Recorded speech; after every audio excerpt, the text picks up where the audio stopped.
ನಮಸ್ತೆ ಎಲ್ಲರಿಗೂ. ನಾನು ಗೋವಾದಲ್ಲಿ ಬೆಳಗ್ಗೆ ಎದ್ದು ವಾಕಿಂಗ್ಗೆ ಅಂತ ಹೋಗ್ತಾ ಇದ್ದೆ. ಬೆನಿಲಿಯಂ ಬೀಚ್, ಗೋವಾದ ದಕ್ಷಿಣ ಭಾಗದಲ್ಲಿರುವಂಥ ಒಂದು ಬೆನಿಲಿಯಂ ಬೀಚ್ಗೆ ನಾನು ವಾಕಿಂಗ್ ಹೋಗ್ತಾ ಇದ್ದೆ. ಹೋಗ್ತಿರೋ ರಸ್ತೆಯಲ್ಲಿ ಜನ ಎಲ್ಲ ಸೇರಿಕೊಂಡು ಏನೋ ನೋಡ್ತಾ ಇದ್ರು. ಏನಪ್ಪ ಅಂತ ನಾನು ನೋಡಿದ್ರೆ ಇಲ್ಲಿ ಕೋಣಗಳ ಕಾಳಗ ಏರ್ಪಟ್ಟಿತ್ತು. ಎರಡು ದಷ್ಟಪುಷ್ಟವಾಗಿರುವಂಥ ಕೋಣಗಳು ಕಾದಾಡ್ತಾ ಇದ್ವು.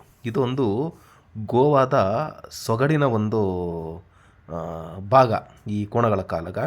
ನಮ್ಮ ಕರಾವಳಿ ಪ್ರದೇಶದಲ್ಲಿ ಕಂಬಳಕ್ಕೆ ಅಂತ ಕೋಣ ಸಾಕ್ತಾರಲ್ಲ, ಅದೇ ಥರ ಇವರು ಈ ಕಾಳಗಕ್ಕೋಸ್ಕರ ಈ ಕೋಣಗಳನ್ನ ಸಾಕ್ತಾರೆ.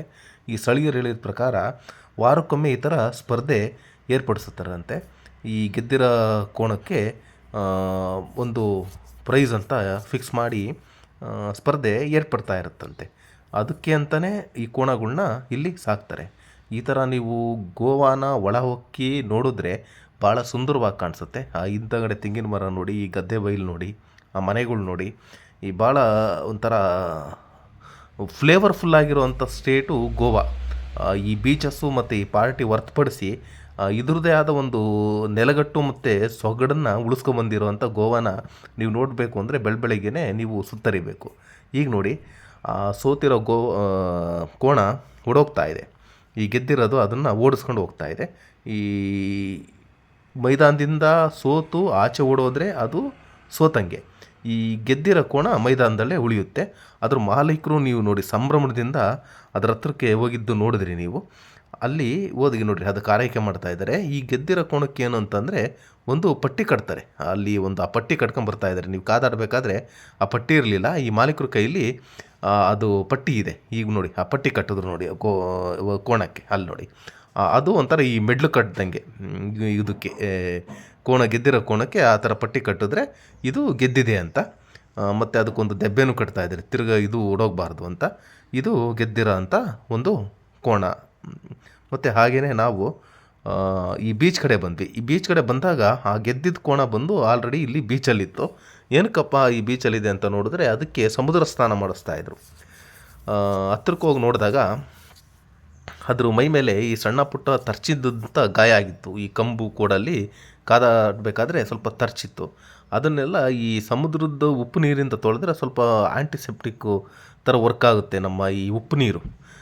ಆ ಥರ ತೊಳಿತಾಯಿದ್ರು. ಬಟ್ ಭಾಳ ಉರಿಯುತ್ತೆ ಗಾಯದ ಮೇಲೆ ಉಪ್ಪು ನೀರು ಹಾಕಿದ್ರೆ. ಅದು ಹೆಂಗೆ ತಡ್ಕೊಂಡಿತ್ತೋ ಗೊತ್ತಿಲ್ಲ. ಒಟ್ಟು ಸ್ನಾನ ಅದನ್ನು ಭಾಳ ಎಂಜಾಯ್ ಮಾಡ್ಕೊಂಡೆ ಸ್ನಾನ ಮಾಡ್ತಾಯಿತ್ತು ಕೋಣನು.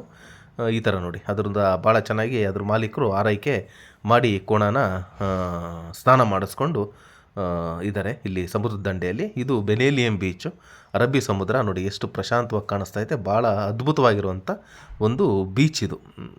ಭಾಳ ಜನಸಂದಣಿ ಇರೋದಿಲ್ಲ. ಈ ನಾರ್ತ್ ಗೋವಾಗೆ ಕಂಪೇರ್ ಮಾಡಿದ್ರೆ ಇದು ಭಾಳ ಪ್ರಶಾಂತವಾಗಿರುತ್ತೆ. ಈ ಕಡೆ ಸೌತ್ ಗೋವಾ ಬೀಚಸ್ಸು. ಇದು ನೋಡಿ, ಗದ್ದಿರೋ ಕೋಣ ಮೈ ತೊಳ್ಕೊಂಡು ಹೋಗ್ತಾ ಇದೆ. ಭಾಳ ಚೆನ್ನಾಗಿದೆ ನೋಡಿ ಕೋಣ. ಅದ್ರ ಪಟ್ಟಿನೂ ನೋಡಿ, ಮೆಡ್ಲಿದ್ದಂಗೆ ಅದನ್ನು ಕಟ್ಟಿದ್ದಾರೆ.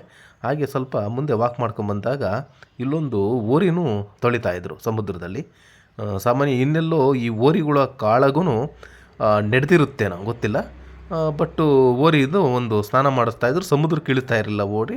ಅದರ ಮಾಲೀಕರೇ ಜಗ್ಗಲ್ಲಿ ನೀರು ತಗೊಂಬಂದು ಅದಕ್ಕೆ ಹುಗ್ಗಿ ತೊಳಿತಾಯಿದ್ರು. ಭಾಳ ನೋಡಿ, ಒಂದು 5 ಅಡಿ ಎತ್ತರ ಇರೋವಂಥ ಒಂದು ಓರಿ, ಭಾಳ ದಷ್ಟಪುಷ್ಟವಾಗಿರುವಂಥ ಒಂದು ಓರಿ. ಅದ್ರ ಮೇಲೂ ತರ್ಚಿದ ಗಾಯ ಇತ್ತು. ಇದು ಬೆನಿಲಿಯಂ ಬೀಚು ಒಂದು ಬಿಳಿ ಮರಳಿನ ಒಂದು ಬೀಚು. ಭಾಳ ಚೆನ್ನಾಗಿರ್ತದೆ. ಪ್ರಶಾಂತತೆ ಭಾಳ ಚೆನ್ನಾಗಿರುತ್ತೆ. ಒಂಥರ ಶಾಂತವಾಗಿರುವಂಥ ಬೀಚು. ಇದೆಲ್ಲ ಶಾಕ್ಸ್ ಇನ್ನು ಓಪನ್ ಆಗಿಲ್ಲ. ಸ್ವಲ್ಪ ಮಧ್ಯಾಹ್ನದ ನಂತರ ಇಲ್ಲೆಲ್ಲ ಹೋಟೆಲ್ಸು ಅವೆಲ್ಲ ಏನೇನು ರೆಸ್ಟೋರೆಂಟ್ಸು ಅವೆಲ್ಲ ನಿಮಗೆ ನೋಡೋದಕ್ಕೆ ಸಿಗ್ತದೆ. ಈಗಾಗಲೇ ನೋಡಿ, ಓರಿ ಕನ್ನೋರನು ಒಂದು ಸ್ನಾನ ಮುಗಿಸ್ಕೊಂಡು ಅದು ಮನೆ ಕಡೆ ಹೋಗ್ತಾ ಇದೆ. ಇಲ್ಲಿ ಅರೇಬಿಯಾ ಸಮುದ್ರ ಶಾಂತವಾಗಿ ಇದೆ ಈ ಬೀಚಲ್ಲಿ. ಮತ್ತು ಈ ಬೀಚ್ ಪಕ್ಕದಲ್ಲೇ ರೆಸಾರ್ಟ್ಸ್ ಇರ್ತವೆ. ಇದೆಲ್ಲ ಈ ಡೆಸ್ಟಿನಿ ವೆಡ್ಡಿಂಗ್ ಮಾಡುವಂಥ ಒಂದು ರೆಸಾರ್ಟ್ಸ್ ಇವು. ಇಲ್ಲಿ ಮಂಟಪ ಹಾಕಿದ್ದಾರೆ ನೋಡಿ. ನಿಮಗೆ ಅದು ಪ್ಯಾಕೇಜ್ ಅಂತ ಕೊಡ್ತಾರೆ. ನಿಮ್ಮ ಪ್ಯಾಕೇಜು ಪ್ರಕಾರ ಅವರು ನಿಮಗೆ ಮದುವೆನ ಅರೇಂಜ್ಮೆಂಟ್ ಮಾಡಿಕೊಡ್ತಾರೆ. ಡೆಸ್ಟಿನಿ ವೆಡ್ಡಿಂಗ್ಗಳು ಈಗಿನ ಕಾಲದಲ್ಲಿ ಭಾಳ ಫೇಮಸ್ಸು. ಹಾಗೆ ಸ್ವಲ್ಪ ಮುಂದೆ ಬಂದರೆ ಇಲ್ಲಿ ಫುಟ್ಬಾಲ್ ಆಡ್ತಾಯಿದ್ರು. ಈಗ ಒಂದು ಸಮುದ್ರದಲ್ಲಿ ಎಷ್ಟೊಂದು ಜನಗಳು ಪರ್ಪಸ್ ಸರ್ವ್ ಆಗ್ತಾ ಇದ್ದಾವೆ ಅಂದರೆ ಇದೇ ಸಾಕ್ಷಿ. ಇದು ಗೋವಾದ ಒಂದು ಒಳಹರಿವಿದ್ದಂಗೆ ಈ ಫುಟ್ಬಾಲ್ ಕೂಡ. ಎಲ್ಲರೂ ಲೋಕಲ್ಸ್ ಎಲ್ಲ ಬಂದಿಲ್ಲಿ ಫುಟ್ಬಾಲ್ನ ಆಡ್ತಾಯಿದ್ರು. ನೀವು ಬೆಳಗ್ಗೆ ಎದ್ದು ಈ ಥರ ಎಲ್ಲ ಗೋವಾ ಸುತ್ತರಿದ್ರೆ ಅದ್ರ ಒಳಹರಿವು ಭಾಳ ಚೆನ್ನಾಗಿ ತಿಳಿಯುತ್ತೆ. Thank you.